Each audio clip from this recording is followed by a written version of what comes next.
நேயர்களுக்கு வணக்கம். நம்ம இன்று சந்திக்க இருக்கும் சிறப்பு விருந்தினர் ஆஸ்கர் மூவி தயாரிப்பாளர் பாலாஜி இப்போ நம்மளோட இணைந்திருக்கிறார். அவருடன் உரையாடுவோம். சார் வணக்கம் சார். வணக்கம். ஒரு ஃப்ளாட்டில் தான் இருந்திருப்பாங்க. ஒரு ஃப்ளாட்டில் பக்கத்து வீடு இருப்பாங்க, எதிர்த்து வீடு இருப்பாங்க, கீழ் வீடு இருப்பாங்க, மேல் வீடு இருப்பாங்க, வாட்ச்மேன் இருப்பாங்க, காய்கறிக்காரவங்க இருக்காங்க, எல்லாருமே இருப்பாங்கல்ல. ஸோ ஒரு சொசைட்டிக்குள்ளே இருக்கும்போது ஒரு இறப்பு ஏற்பட்டிருக்கும் போது அதில் ஏதாவது மிஸ்ட்ரி இருக்குன்னு பக்கத்தில் இருக்கவங்க நினச்சா அவங்க வந்து போலீஸில் ஏதாவது கம்ப்ளைண்ட் பண்ணியிருப்பாங்க. சந்தேகத்தின் பேரில் போலீஸ் வந்திருப்பாங்க, விசாரணை பண்ணியிருப்பாங்க, ஏதாவது நடந்திருக்கும். ஆனால் எதுவுமே நடக்கலை. அது அந்த அது அது இறப்பு, அது முடிஞ்சு போச்சு. ஆனால் அது இயற்கை மரணமாக தான் இருந்திருக்கு. ஆனால் என்ன காரணத்தினால இறந்து போனாங்க, தூக்கத்திலே அமைதியாக பிரிஞ்சிடுச்சு அப்படிங்கிறாங்க.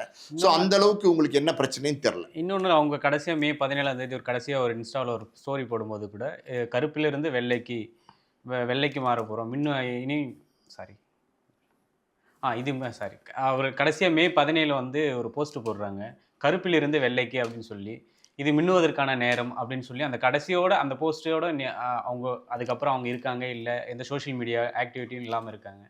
இப்போ திடீர்னு அந்த ஜூலை 15 இறக்குறாங்க. இப்போ ஆகஸ்ட்டில் வந்து வெளியிடுறாங்க.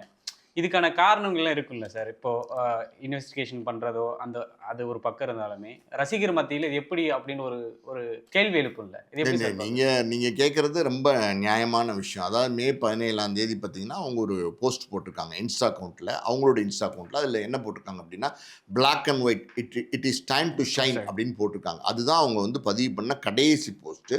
அந்த கடைசி போஸ்ட்டு அதுக்கப்புறம் பார்த்தீங்கன்னா 2 மாதத்துக்குள்ளே அவங்க இறந்து போயிருக்கிறாங்க. இதுதான் என்ன ரொம்ப அநியாயமாக இருக்குது. அது என்ன நடந்ததுன்னு தெரில. ஆனால் அது கேட்கும்போது அது ஒரு இயற்கை மரணமாக தான் இருக்குது.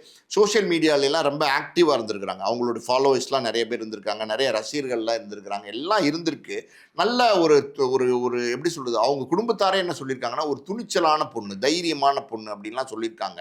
பட் இருந்தாலும் பார்த்தீங்கன்னா 1 வருஷம் மன ரீதியாக உடல் ரீதியாக சில துன்புறுத்தலுக்கு ஆளாக்கப்பட்டு ரொம்ப வேதனையில் இருந்தாங்கங்கிற பதிவே அவங்க தான் பண்ணியிருக்காங்க. அப்படி இருக்கும்போது அந்த மன ரீதியாக என்ன துன்பப்பட்டாங்க, ஏன் மன ரீதியான ஒரு துன்பம் இருந்தது. ஸோ மன ரீதியாக ஒரு துன்பம் இருந்ததுன்னா சில பேர் பார்த்தீங்கன்னா ஏதாவது ஒரு சில காரணத்தினால வந்து பார்த்தீங்கன்னா சைக்காலஜிக்கலாக அஃபெக்ட் ஆவாங்க. அதாவது வந்து பார்த்தீங்கன்னா சில உதாரணங்கள் கூட நம்ம சொல்லலாம். எனக்கு தெரிஞ்சு பார்த்தீங்கன்னா ஒரு குடும்பம், ஒரு கிட்டத்தட்ட 40 வருஷத்துக்கு முன்னாடி ஒரு சம்பவம் இது. அங்கே ஒரு பையன், அந்த அம்மா அப்பா, அவர் அப்பா வந்து இன்ஜினியரு, அவருக்கு ஒரே பையன் அவன் ஸ்கூல் டாப்பர், அதாவது ஸ்கூல் டாப்பர், பெஸ்ட் ஸ்டூடெண்ட்டு, பிரமாதமாக படிப்பார், அவ்வளோ ஆக்டிவாக இருப்பார் அந்த பையன் 17 வயசில். அது இல்லாமல் பார்த்தீங்கன்னா ஸ்போர்ட்ஸில் ஃபுட்பால்லேருந்து, ஹாக்கிலேருந்து, கிரிக்கெட்லேருந்து, ஆல் ஸ்போர்ட்ஸு, செஸ்ஸு, எல்லாமே, கேரம், எல்லாமே சூப்பராக விளையாடுவார். பயங்கரமான ஒரு பிரில்லியண்ட்டான ஒரு பையன். அந்த ஏரியாலே பார்த்தீங்கன்னா தனி மதிப்பு அந்த பையனுக்கு. நல்லா படிப்பான், நல்லா விளையாடுவான், பெரிய லெவலில் வருவான், வாழ்க்கையில் மிகப்பெரிய ஒரு உயரத்துக்கு வருவான். இவனை மாதிரி ஒரு குழந்தை வேணும் அப்படின்னு நினைக்கிற அளவுக்கு பார்த்தீங்கன்னா ஒரு பையனாக வந்து படிச்சுட்டு இருந்தான். +2 முடிச்சு பார்த்தீங்கன்னா சிதம்பரம் ஒரு தனியார் இன்ஜினியரிங் கல்லூரியை சேர்த்து விட்டாங்க. அவங்க அப்பா அம்மா எல்லாம் கொண்டு போய் தான் சேர்த்து விட்டுட்டு வந்தாங்க. வந்த ஒரு வாரத்தில் பார்த்தீங்கன்னா அங்கே ஏதோ ராகிங் நடந்திருக்கு. 4-5 நாளில் பார்த்தீங்கன்னா ஏதோ ராகிங் நடந்திருக்கு. நைட்டெல்லாம் ஏதோ துன்புறுத்தப்பட்டிருக்கிறாருன்னு நினைக்கிறேன். அது கரெக்டான டீட்டெயில் தெரில. அதில் சில அந்த காலகட்டங்களில் ராகிங்லாம் கொஞ்சம் ஜாஸ்தி இருந்துச்சு. நாவரசன் ஒருத்தரை கூட பார்த்தீங்கன்னா ஒரு ராகிங் துன்புறுத்தலுக்கு ஆக்கி வெட்டி சூட்கேஸில் வச்சு தூக்கி போட்ட கதையெல்லாம் இருக்குது. உங்களுக்கு தெரியுமான்னு தெரில. அந்த மாதிரி ஒரு ஏதோ ஒரு ராகிங்கில் வந்து பார்த்தீங்கன்னா நைட்டு ஒரு 2 மணிக்கு இவருக்கு ஃபோன் வந்திருக்கு அப்பாவுக்கு. இந்த மாதிரி உடனே கிளம்பி வாங்க, உங்கள் பையனை ஹாஸ்பிட்டலில் அட்மிட் பண்ணியிருக்கோம். இவங்க கிளம்பி போயிருக்காங்க. அன்னைக்கு அந்த ஹாஸ்பிட்டலில் அவங்க பார்க்கும்போது அந்த பையன் வந்து பார்த்தீங்கன்னா அந்த பையனாகவே இல்லை. எவ்வளோ துருதுருன்னு இருப்பாரோ, எவ்வளோ வந்து பிரில்லியண்ட்டாக இருப்பாரோ, அப்படி அவர் இல்லவே இல்லை. அவர் அப்படின்னா அப்படியே ஒரு மனநிலம் பாதிச்சா எப்படி இருக்கும், அதாவது ஒரே பாயிண்ட், அப்படியே கண்ணெல்லாம் வந்து ஒரு மாதிரி நில குத்தின மாதிரி இருந்திருக்கிறார். அவரை வந்து வீட்டுக்கு கூட்டிகிட்டு வந்து அவரை சரி பண்ணணும்னு எவ்வளவோ ட்ரை பண்ணாங்க, எத்தனையோ டாக்டர்கிட்ட போனாங்க, என்னென்னமோ பண்ணாங்க. ஆனால் இன்றைக்கும் அந்த பையன் வந்து இருக்கிறாரு. ஆனால் அவரால் வந்து பார்த்திங்கன்னா இயல்பு நிலையில் வாழ்க்கையை வாழ முடியல. அதுக்கப்புறம் அவரால் படிக்க முடியல, அவருக்கு திருமண வாழ்க்கை இல்லை, எதுவுமே இல்லை. அவங்க அப்பா அம்மா தான் வந்து பார்த்திங்கன்னா அவர் கேர் எடுத்து பார்த்துட்ருக்குறாங்க. அவருடைய வாழ்க்கையே பார்த்திங்கன்னா அது அப்படியே ஒன்றும் இல்லாமல் போச்சு. அது ஏதோ ஒரு பாதிப்பு, சில பேருக்கு அந்த பாதிப்பு அது ஏதோ ஒரு புள்ளி, அது வந்து பார்த்திங்கன்னா ஒரு சின்ன ஒரு புள்ளியாக இருக்கும். அது போய் உங்கள் மைண்டை வந்து அப்படி அட்டாக் பண்ணிடுச்சுன்னு வச்சுங்களேன். அங்கே வந்து பிரெயின் வந்து அப்படி நின்றும்னா அது அந்த அந்த அந்த இதில் தான் உங்களுக்கு மைண்ட் இருக்குமே தவிர அதுலேருந்து உங்களுக்கு வெளியில் வராது. டிஸ்ட்ராக்ட் ஆக முடியாது. டிஸ்ட்ராக்ட் ஆக முடியாது, இயல்பு நிலைக்கு வர முடியாது. அப்படி வந்து பாதிக்கப்பட்டுட்டார் இவர். இந்த மாதிரி ஒரு பையன், அவருடைய எதிர்காலமே போச்சு. இப்படி ஏதாவது சில சம்பவங்கள் நடக்கலாம். அதுக்கு என்ன ஏதாவது ஒரு காரணங்கள் உடல் இருக்கலாம். ரீதியா பாதிக்கப்பட்டிருக்கு. ஆமாம், அவங்க இன்னொரு சொல்லியிருக்காங்க statement உடல் சொல்றாங்க. ரீதியாக என்ன பாதிக்கப்பட்டிருக்காங்கன்னு நமக்கு தெரில. எதுவும் வந்து இப்போ இவங்களுக்கு வந்து ஏதாவது வந்து பாலியல் துன்புறுத்தலோ இல்லை வந்து ஏதோ ஒரு வீடியோவோ யாரோ எடுத்து வச்சு பயமுறுத்தினாங்களோ, அதை வெளியில் சொல்ல முடியாமல், அப்பா அம்மாட்ட சொல்ல முடியாமல், எங்கேயுமே நண்பர்கிட்ட சொல்ல முடியாமல், சில பேர் இந்த மாதிரி ஒரு சம்பவங்களுக்குள்ளே சிக்கி கூட நிறைய நம்ம பார்க்குறோம்ல. நம்ம இதெல்லாம் வந்து இயல்பாக வாழ்க்கைக்குள்ளே உள்ள ஒரு விஷயந்தான். நம்ம டே டு டே நியூஸ் பேப்பர்ஸில் டே டு டே எல்லாமே தானே பார்த்துட்டு இருக்கோம். அப்படி எதுவாவது ஒரு சம்பவம் உங்களுக்கு நடந்தது, அப்பா அம்மாட்ட ஷேர் பண்ணாமல், இல்லை சொந்தக்காரவங்க, இல்லை அக்கா தங்கச்சிகிட்ட ஷேர் பண்ணாமல், யார்ட்டையுமே ஷேர் பண்ண முடியாத ஒரு சூழலில், நண்பர்கிட்ட கூட ஷேர் பண்ண முடியாத ஒரு சூழலில் அவங்க வந்து மன அழுத்தம், அந்த மாதிரி சூழ்நிலை என்ன ஆகும்னா அது மன அழுத்தத்தை கொடுக்கும். மன அழுத்தங்கிறது டிப்ரெஷன் பாயிண்ட்டுக்கு வந்துட்டிங்கனாலும் அதுவும் உங்களுக்கு வந்து ஆபத்து தான். அது வந்து முழுக்க முழுக்க சரியான கவுன்சிலிங் கொடுக்கணும். அது சரியான கவுன்சிலிங் கொடுத்தீங்கன்னா பல நேரங்களில் அவங்கள முழுசாக வந்து அதுலேருந்து வெளியில் கொண்டு வந்துட முடியும். சில நேரங்களில் சில பேரை வந்து அதை வந்து ஒன்றும் பண்ண முடியாத சூழல் இருக்கும். இப்படிப்பட்டவங்களுக்கு இப்படி இவங்க சொல்கிறாங்க உடல் ரீதியாக பாதிப்பு, மன ரீதியாக பாதிப்புன்னு. அதுக்கு என்ன காரணம்னு நமக்கு தெரில. அந்த காரணங்களையும் அவங்க வெளிப்படுத்தலை. எங்களை வந்து எங்களுடைய அமைதி எங்களுக்கு நீங்கள் மதிங்கன்னு சொல்லியிருக்கிறாங்க, அந்த குடும்பத்தார் சொல்லியிருக்காங்க. ஆனால் இது நம்ம ரொம்ப நாளாவே சினிமா வட்டாரங்கள்ல பார்த்தீங்கன்னா, இந்த மாரி தான் ரொம்ப டிப்ரஷன் ஆகி சூசைட் பண்ணிக்கிறது. நம்ம தமிழ் இண்டஸ்ட்ரியிலே அது நடந்திருக்கு. ஸோ சினிமா இண்டஸ்ட்ரியில இப்படிலாம் நடக்கிறத நீங்க எப்படி சார் பார்க்குறீங்க? ஒரு தயாரிப்பாளரா நீங்க எப்படி பார்க்குறீங்க? இல்லை, இது சினிமா இண்டஸ்ட்ரியில் மட்டும்தான் நடக்குதுன்னு நம்ம எடுத்து பேச சின்ன முடியாது. திரையிலயும் நடக்குது சில இல்லை, விஷயம். அதான் சொல்கிறேன்ல, திரைத்துறை, கலைத்துறை, சின்னத்துறை இதில் தான் நடக்குதுன்னு நம்ம அப்படி அந்த பாயிண்ட் அவுட் பண்ணி நம்ம பேச முடியாது. இது பொதுவாகவே சொசைட்டியில் இருக்கிற பிரச்சனை தான். இதெல்லாம் வந்து சமுதாயத்தில் இருக்கிற பிரச்சனை தான். பட் என்ன அப்படின்னா, சினிமா அப்படின்னும் போது அந்த மீடியா வந்து பாப்புலராக இருக்குது. அந்த மீடியா வந்து ஒரு என்டர்டெயின்மெண்ட் மீடியா. அதில் நடிக்கிற நடிகர்களோ, அதில் இருக்கிற பிரபலங்களோ, சின்னத்திரை பிரபலங்களோ மக்களுக்கு தெரிஞ்சவங்களாம் இருக்காங்க. ஒரு சீரியலில் நடிக்கிறாங்க, 1.5 வருஷம், 2 வருஷம், 3 வருஷம்லாம் சீரியல் போகுது. அதில் ஒரு கதாநாயகியாக ஒருத்தவங்க நடிக்கிறாங்க அப்படின்னா அந்த கதாநாயகி மேலே ஒரு தாக்கம் வந்து வருது மக்களுக்கு. ஸோ அதனால் அந்த பிரபலத்துக்கு ஏதாவது ஒன்று ஆகும்போது அந்த பிரபலத்துக்கு ஏன் ஆச்சு, என்ன ஆச்சுன்னு நம்ம பேசுகிறோம். ஆனால் உலகத்தில் எல்லா இடங்கள்லையும் யூனிவர்சல் இந்த பிரச்சனையெல்லாம் பார்த்திங்கன்னா யூனிவர்சல்னால் உலகளவில் இந்த மாதிரியான சைக்காலஜிக்கல் ப்ராப்ளம்ஸு இதெல்லாமே இருந்துகிட்ருக்கு. அது வந்து பிரபலங்களாக இருக்கிறதுனால நம்ம தனியாக எடுத்து பேசுகிறோம். ஆனால் நீங்கள் சொல்கிறதுல ஒரு உண்மையும் இருக்குது. என்ன அப்படின்னா, சினிமா துறையில் எப்படின்னா அது பல நேரங்கள் எப்படின்னா ஒரு பலவிதமான எதிர்பார்ப்புகளோடு நடிக்க வராங்க. ஒரு உதாரணத்துக்கு ஒரு நடிகரோ நடிகையோ யாரோ சினிமா துறைக்கு வந்து ஒரு பெரிய இடத்துக்கு வரணும்னு நினைப்பாங்க. அதுதான் அவங்களுடைய டார்கெட்டாக, எல்லாருக்கும் தானே டார்கெட்டாக இருக்கும். அந்த டார்கெட்டை வந்து பல நேரங்களில் அவங்களால ரீச் அவுட்டே பண்ண முடியாது. அவங்க வந்து கடைநிலையில் பார்த்திங்கன்னா ஒரு ஜூனியர் ஆர்டிஸ்டாகவே இருப்பாங்க. அவங்களுக்கு அடுத்த வேலை சாப்பாட்டுக்கு இருக்காது. அவங்க அந்த மாதிரியான சூழல்லாம் வரும்போது எப்படின்னா, நம்ம என்னமோ நேசித்து வந்தோமே இந்த சினிமா அப்படி தான். அது வந்து பார்த்திங்கன்னா ஒரு மாய உலகம், ஒரு ஜிகினா உலகம். பார்க்க பலன்னு இருக்கும். நீங்கள் வந்து தூரத்துலேருந்து பார்க்கும்போது ரொம்ப அட்ராக்டிவாக இருக்கும், கிரேஸாக இருக்கும். நீங்கள் ஒரு திரைப்படம் பாருங்களேன், எல்லாம் கலர்ஃபுல்லாக இருக்குது. என்ன மாதிரியான மாஸ் காஸ்டியூம்ஸ் போட்டு வராங்க, ஃபைட்டு, டான்ஸு, பஞ்ச் டைலாக், அது இதுன்னு குத்துப்பாட்டு எல்லாம் போட்டு ரீகார்டிங்லாம் போட்டு மாஸாக ஜோஸாக. ஏன் நம்ம திரைப்படத்துக்கு போகிறோம்? 2 மணி நேரம் பார்த்தீங்கன்னா நம்மளை 2.5 மணி நேரம் நம்மளை மறந்து ஒரு படத்தை பார்க்க வைக்கிறாங்க. அதில் நம்மளை இன்வால்வ் பண்ணி என்ஜாய் பண்ண வைக்கிறாங்க. அதுதானே நம்ம திரைப்படத்துக்கு போகிறோம். அந்த மாதிரி இருக்கும் திரைப்படம். வெளியிலேருந்து பார்க்கும்போது அப்படி இருக்கும். ஆனால் நெருங்கி போனீங்கன்னா அது வந்து ரொம்பவும் வந்து ஆபத்து. அதாவது வந்து இது தவறாக நான் சொல்ல வரல. இதில் 1,00,000 பேர் வந்து இந்த திரைத்துறையில் முயற்சி பண்ணுறாங்க, வாய்ப்பு தேடி வராங்க அப்படின்னா அதில் வந்து 100 பேருக்கு தான் வாய்ப்பு கிடைக்குது. அதாவது நான் சொல்கிறது டாப்பான ஒரு பொசிஷனுக்கு போகிறதுக்கு அப்படின்னா, அப்போ நீங்கள் பாருங்கள், அந்த 1,00,000 பேரில் 100 பேருக்கு வாய்ப்புனா அப்போ மற்றவங்களாம் என்ன ஆகுறது? ஸோ மற்றவர்கள் எல்லாம் அப்படின்னா அடுத்து ஒரு சிலருக்கு கொஞ்சம் சுமாரான கேரக்டர் ரோல் அது இதுன்னு கிடச்சிரும். அது ஒருத்தவங்க கொஞ்சம் சர்வே பண்ணுற மாதிரி ஆயிரும். பல பேருக்கு 90% பேருக்கு என்ன அப்படின்னா, அவங்க என்ன நினச்சி வந்தாங்களோ அந்த சினிமாவாக இந்த சினிமா இல்லை, இருக்காவும் இருக்காது. ஏன்னா அந்த ரியாலிட்டிங்கிறது அப்படி தான். அப்படி இருக்கும்போது அந்த சூழலை கடக்கிறதுங்கிறது டஃப். நீங்கள் வந்து ஒரு படிக்கிறீங்க, ஒரு இன்ஜினியரிங் கிராஜுவேட், ஒரு நல்ல ஒரு இளைஞர்னே வச்சுக்கோங்களேன். அவர் சினிமாவை பேஷனாக நினச்சி வராரு. அவர் நினச்ச இலக்கை அடைய முடியலன்னா என்ன ஆகும் அப்படின்னா, அந்த சூழல் ஒன்று வரும் பார்த்தீங்களா? அதாவது சாப்பாட்டுக்கு வழி இருக்காது, ஒரு டீக்கு வழி இருக்காது, ஒரு சிகரெட்டுக்கு வழி இருக்காது, திருமணம் பண்ணிக்க முடியாது. எத்தனை உதவியாளர்கள் திருமணமே பண்ணாமல் இருக்கிற உதவியாளர்கள்லாம் இருக்காங்க தெரியுமா? அந்த மாதிரி இருக்கிற ஒரு கஷ்டமான ஒரு காலகட்டத்தை கடக்கிறாங்க பார்த்தீங்களா? அப்போ அவங்க வந்து பார்த்தீங்கன்னா உடைஞ்சிருவாங்க. அந்த நேரத்தில் தான் நீங்கள் ரொம்ப கான்ஃபிடென்ட்டாக இருக்கணும், ரொம்ப ரொம்ப கான்ஃபிடென்ட்டாக இருக்கணும். என்ன வந்தாலும் பார்த்துக்கலான்ற மாதிரி ஒரு தைரியத்தோடு இருந்தீங்கன்னா நீங்கள் அந்த அந்த அந்த அந்த டாஸ்க்கை நீங்கள் கடந்துடலாம். ஆனால் அங்கே நீங்கள் உடஞ்சிங்க அப்படின்னா அங்கே உங்களால் வந்து கடக்க முடியாது. அந்த அந்த மாதிரி ஒரு சூழலில் வரும்போது பல பேர் இளைஞர்களாக இருந்தால் அவங்க வந்து பார்த்திங்கன்னா போதைக்கு, அப்புறம் மதுவுக்கு இப்படி அடிமையாகி தங்களுடைய முழுமையான வாழ்க்கைன்னு ஒன்று இருக்குது பார்த்தீங்களா. அதாவது சினிமா மட்டும் வாழ்க்கை கிடையாது, இல்லை சினிமா மட்டும்தான் வாழ்க்கையா? சினிமாவுக்கு வரணும்னு நினச்சிங்க, பேஷனாக வந்தீங்க, வெற்றி அடைய முடியலன்னா வெற்றி அடைகிறதுக்கு பல வழிகள் இருக்குது இந்த உலகத்துலங்கிறத நம்ம வந்து புரிஞ்சுக்கணும். அதை விட்டுட்டு இதில் நம்ம வெற்றி அடைய முடியலைங்கிறதுக்காண்டி வந்து இதில் நம்ம தோத்துட்டோங்கிறதுக்காண்டி நம்ம மதுக்கோ போதைக்கோ எதுக்கோ அடிமையாகி நீங்கள் வந்து உங்களை இழந்துட்டீங்கன்னா எதுலேயுமே நீங்கள் வெற்றி அடைய முடியாது. இன்னைக்கு இதில் சினிமாவில் வெற்றி அடையாத பல பேர் வேற துறைகளில் வெற்றி அடைஞ்சிருக்காங்களா இல்லை? என்ன ஒன்றுனா சினிமா இப்போ 5000 கோடி வச்சிருந்த ஒரு பிஸ்னஸ் மேனாக இருந்து அவன் வந்து ஒரு மாலுக்கு போனான் அப்படின்னா அவனை யாருக்கும் தெரியாது. ஆனால் சும்மா 500 சம்பளம் வாங்குற ஒரு சின்ன காமெடி நடிகராக இருப்பார், ஒரு நாளைக்கு 500 தான் அவர் சம்பளம் இருக்குது. அவர் ஒரு மாலுக்கு போனால் அவரை 2 பேர் பார்ப்பாங்க, அவரோட 2 பேர் ஃபோட்டோ எடுப்பாங்க. இதெல்லாம் இருக்கும் சினிமாவில். அதை தவிர்த்து வந்து பார்த்தீங்கன்னா பல பேர் என்ன நினைக்கிறாங்கன்னா சினிமா மட்டும்தான் வாழ்க்கைன்னு நினைக்கிறாங்க. அது கிடையாது. சினிமாவை தாண்டி நிறைய விஷயங்கள் இருக்குது. ஒவ்வொரு இடத்துக்கு நீங்கள் சாதிக்க வரீங்க, அங்கே உங்களால் சாதிக்க முடியல, இன்னொரு இடத்துல உங்களால் சாதிக்க முடியும். ஆனால் நீங்கள் என்ன நினைக்கிறீங்க, அங்கே சாதிக்க முடியலையேன்னு நினச்சி இங்கேயே உங்களை முடிச்சுக்கிறீங்க. இப்போ அடுத்த இடத்துக்கு நீங்கள் போகவே முடியாது. அந்த அந்த சூழல் மாறணும். சினிமாவில் வந்து ஒர்க் ப்ரெஷர் ஜாஸ்தி, இந்த மாதிரி டென்ஷன் ஜாஸ்தி. இதுதான் பல பேர் சினிமா கலைஞர்கள் மனதளவில் பாதிக்கப்பட்டு நிறைய பேருங்க. கோடம்பாக்கத்துல எல்லாம் பார்த்தீங்கன்னா சத்யேந்திரன் ஒருத்தர் இப்போ சமீபத்தில் இறந்து போனார்ல 2 மாதத்துக்கு முன்னாடி. அவர் வந்து பார்த்தீங்கன்னா ஒரு சினிமா லவ்வர். அவர் ஆக்சுவலாக சினிமாவை முழுசாக காதலிச்ச ஒரு சினிமா காதலன்னு சொல்லலாம் அவரை வந்து. அவர் அப்படியே பார்த்தீங்கன்னா அவரால் வந்து அவர் நினச்சதை அடைய முடியல. அது ஒரு ஜோல்னா பைய போட்டுட்டு எல்லா தியேட்டர்லையும் போவார், எல்லா படத்தோடையும் ஃபர்ஸ்ட் ஷோ பார்ப்பாரு, ரிவ்யூ பண்ணுவார், எல்லாம் பண்ணுவார். சினிமாவை அவ்வளோ நேசிச்சார். ஆனால் கடைசி வரைக்கும் சினிமா அதில் வந்து அவர் நினச்ச உயரத்தையும் சாதனையும் அடைய முடியல. அப்படியே சினிமான்னு அப்படியே அவருடைய வாழ்க்கையும் முடிஞ்சு போச்சு. ஸோ அந்த சினிமாங்கிறது வந்து பார்த்திங்கன்னா ஒரு மோகம்.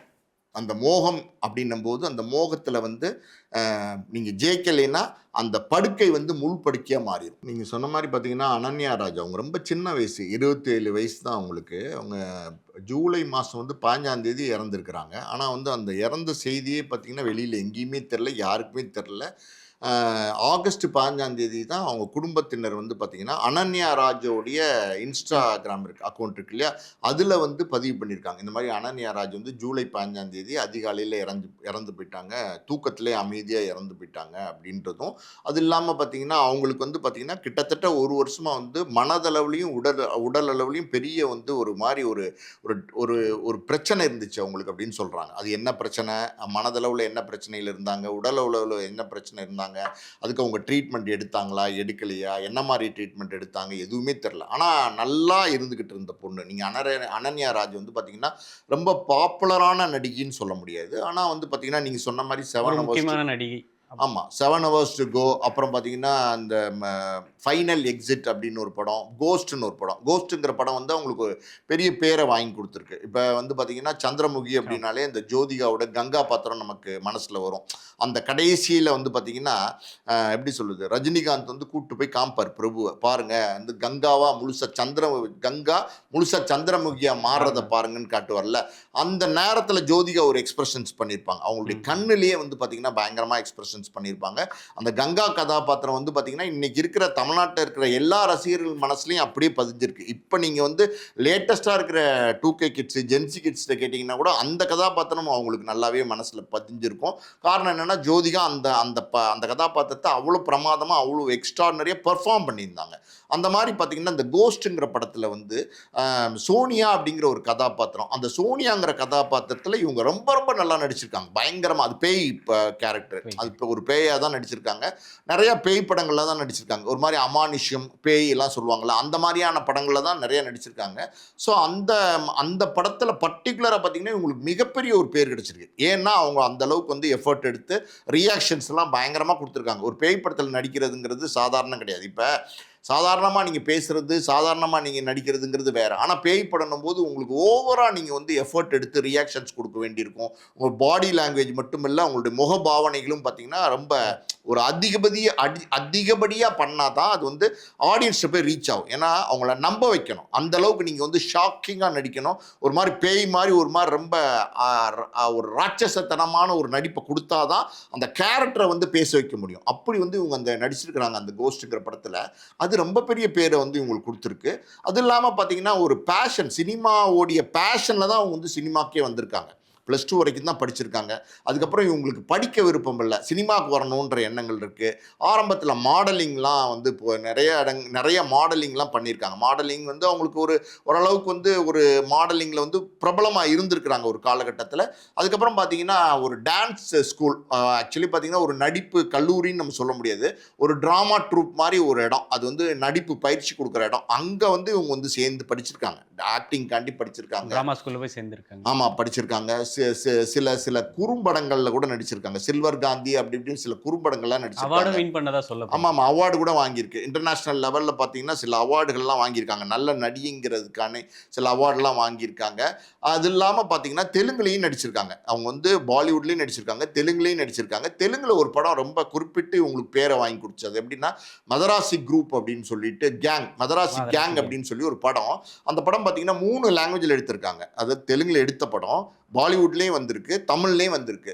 ஸோ அவங்களுக்கு ஆல்ரெடி ஹிந்தி தெரியும், தெலுங்கு வந்து அவங்க மேனேஜ் பண்ணி டப்பிங் பேசிட்டாங்க. அந்த படத்தில் வந்து பார்த்திங்கன்னா தமிழ் வெர்ஷன் இருக்கு இல்லையா, தமிழில் வந்து டப்பிங் பண்ணும்போது அது இவங்க நானே பேசுகிறேன் அப்படின்னு சொல்லியிருக்காங்க. அப்போ டேரக்டர் சொல்லியிருக்காங்க, உங்களுக்கு தமிழே தெரியாது எப்படி பேச முடியும், ரொம்ப கஷ்டம், வேறு யாராவது டப்பிங் ஆர்டிஸ்ட் வச்சு எடுத்துக்கலாம் அப்படின்னு சொல்லியிருக்காங்க. ஆனால் அவங்க என்ன சொல்லியிருக்காங்க, இல்லை எனக்கு ஒரு சான்ஸ் கொடுங்க, நான் பேசி பார்க்குறேன் அப்படின்னு சொல்லியிருக்காங்க. இது எல்லாமே எப்படின்னா அவங்களுக்கு இந்த சினிமா மேலே உள்ள பேஷன். பொதுவாக பார்த்திங்கன்னா நம்ம நடித்தோம், வேலை முடிஞ்சிச்சு, அப்படி போயிடலாம்னு நினைப்பாங்க. டப்பிங் பேசுறதுக்கே நிறைய பேர் விரும்ப மாட்டாங்க. காரணம் என்னென்னா டப்பிங் பேசுறதுங்கிறது ஒரு தனி எஃபர்ட் எடுக்கணும். அது ஒரு 3-4 நாளோ ஒரு வாரமோ தேதி கொடுக்க வேண்டியிருக்கும். நடிச்சிட்டு இருப்பாங்க பிஸியாக. அவங்க டப்பிங் வேறு 4 நாள் பேசணும் போது என்ன பண்ணுவாங்கன்னா அதை அவாய்ட் பண்ணிவிட்டு நடிக்கிறதுல வந்து பிஸியாக இருந்துகிட்டே இருப்பாங்க. அதில் காசு வரும். இங்கே டப்பிங்லாம் ஒரு பெருசாக காசெல்லாம் வராது. அப்படி இருக்கும்போது நானே டப்பிங் பேசுகிறேன்னு சொல்லிட்டு எஃபர்ட் எடுத்து டப்பிங் பேசியிருக்காங்க. அப்போ அந்த டப்பிங் கூட அவங்களுக்கு சரியாக வரல. இந்த லிப் சிங்க்லாம் சொல்லுவாங்க, அந்த வாய் சிங்க் ஆகுறதெல்லாம் பார்த்தீங்கன்னா சரியாக வரல. அப்போ தமிழில் ஒரு உதவியாளர் இருந்திருக்கார், அதை பார்க்குறதுக்கு, டப்பிங் பார்க்குறதுக்கு இன்சார்ஜ். அவர் சொல்லியிருக்காரு, இல்லைங்க அது கொஞ்சம் மேட்ச் ஆகாத மாதிரி இருக்குது அப்படின்னு டேரக்டர்கிட்ட சொல்லியிருக்காரு. டேரக்டர் அப்பா அனன்யாவை கூப்பிட்டு சொல்லியிருக்காரு, இந்த மாதிரி வந்து கொஞ்சம் மேட்ச் ஆகலை, வேறு யாராவது டப்பிங் ஆர்டிஸ்ட் வச்சு பண்ணிக்கலாம் அப்படின்னு சொல்லியிருக்காரு. ஆனால் அவங்க என்ன சொல்லியிருக்காங்கன்னா, சார் எனக்கு ஒரு வாரம் டைம் கொடுங்க, நான் வந்து தமிழ் வந்து கொஞ்சம் கற்றுக்கிட்டு வந்து நான் பேசுகிறேன், என்னால் முடியும், நான் நடித்தேன், அந்த எக்ஸ்பிரஷன்ஸை நானே கொடுத்தா நல்லாயிருக்கும்னு நினைக்கிறேன், கொஞ்சம் டைம் கொடுங்கன்னும் போது டேரக்டரும் வேறு வழி இல்லாமல் ஓகே ஒரு வாரம் டைம் எடுத்துக்கோங்கன்னு சொன்னார். இந்த ஒரு வாரத்துக்கு அப்புறம் வந்து பார்த்தீங்கன்னா அவங்க வந்து பிரமாதமாக பேசியிருக்காங்க தமிழில்.